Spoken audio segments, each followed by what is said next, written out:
this energy of like stagnation. I understand because I resonate, and I think a lot of us kind of been there. So I just wanted to pull some messages to kind of get a sense that we have Wheel of Fortune.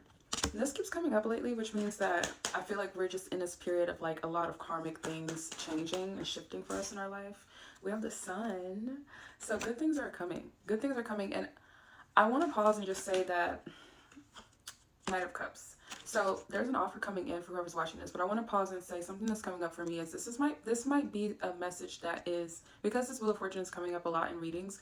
I feel like this might be a message that's been repetitive, and you're probably tired of hearing these messages come through, and then also feeling like there's a lot of stagnation. So I just want to say something that I'm getting, and something that's actually coming up for me right now. We have Four of Cups at the bottom of the deck, right?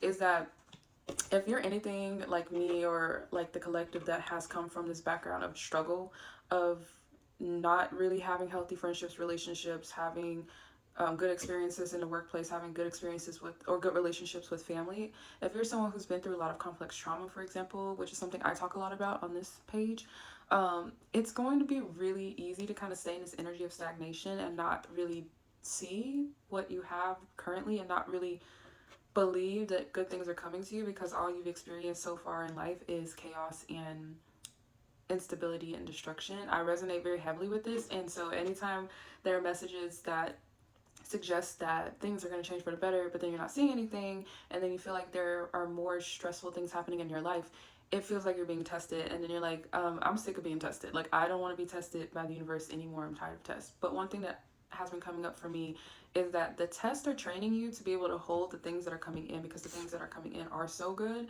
and because you haven't been used to it, and because you're kind of stuck in this energy of not necessarily being fully in the faith and belief that those things can come to you, it's easy to self-sabotage. And take it from me as someone who is a chronic self-sabotager. If you follow this page, I have like a podcast where I talk about my recovery from like complex trauma, BPD.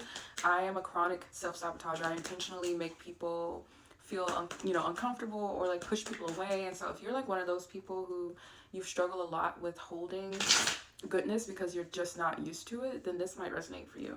But just know that there is something coming into your life. There is an offer. Something's changing, and you just have to let go of this feeling of being so accustomed to being neglected, to feeling like God doesn't have your back, like no one's listening to your prayers, to feeling left out in the cold, because that's a thing of the past. This is an energy that you're moving out of.